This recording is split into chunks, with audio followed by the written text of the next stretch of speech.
Good morning everyone. आरामै हुनुहुन्छ।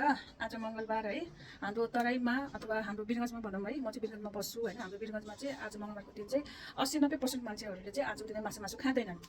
हाम्रो तराईतिर चाहिँ के भनिन्छ भने चाहिँ मङ्गलबार चाहिँ हनुमानजीको दिन हो भन्छन् है। त्यही भएर चाहिँ मङ्गलबारको दिनमा चाहिँ यहाँका मान्छेहरूले चाहिँ माछा मासु अन्डा केही पनि खाँदैनन् र त्यही 80-90%मा हामी पनि गर्छौँ है। हामी पनि आजको दिनमा चाहिँ माछा मासु अन्डा केही पनि खाँदैनौँ। आजको दिनमा चाहिँ हामी भेज खाना नै खाने गर्छौँ है। र मैले चाहिँ आज भेजमा के पकाएको छु भनेर चाहिँ हजुरहरूलाई देखाउनु मन लाग्यो है। आज हनुमानजीको दिन, आज मङ्गलबारको दिन, मङ्गलबार स्पेसल मैले चाहिँ के खानाहरू बनाएको छु भनेर चाहिँ हजुरलाई देखाउनु मन लागेको छ। हजुरहरू हेर्नुहोस् ल, हेर्न सक्नुहुन्छ है। मैले चाहिँ आज खानामा रोटी बनाएको छु है। मेरो ससुरकोलाई चाहिँ आज रोटी खान मन लाग्यो भनेको हुनाले चाहिँ मैले उहाँलाई आज रोटी पकाएको छु, रोटी है।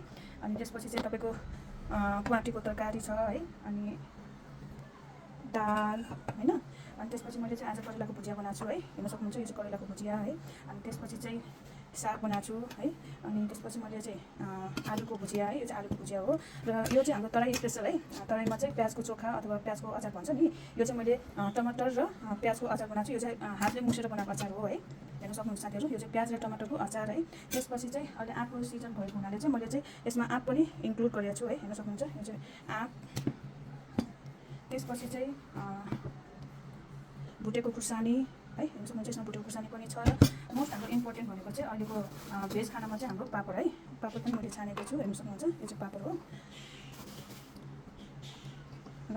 हेर्न सक्नुहुन्छ साथीहरू, आजको मेरो मङ्गलबार स्पेसल है, यो चाहिँ खाना हेर्न सक्नुहुन्छ है।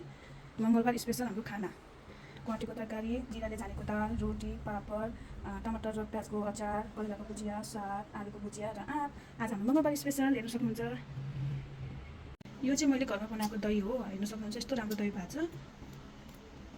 म चाहिँ एकदम खानाको शौकिन है। खाना खानुभन्दा पनि खाना बनाउन चाहिँ मलाई एकदमै मन लाग्छ।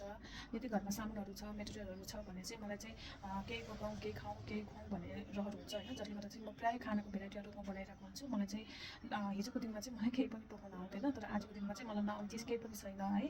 खुसी लाग्छ, मैले आफ्नो घर परिवारलाई, आफन्तहरूलाई सबैलाई पकाएर खुवाउँदा उहाँहरू खुसी हुन्छ होइन। उहाँले कम्प्लिमेन्ट हुन्छ कि कान्छी कस्तो मिठो पकाउनुहुन्छ भनेर कम्प्लिमेन्ट दिँदाखेरि चाहिँ एकदमै खुसी लाग्छ है। Thank you every one, by by.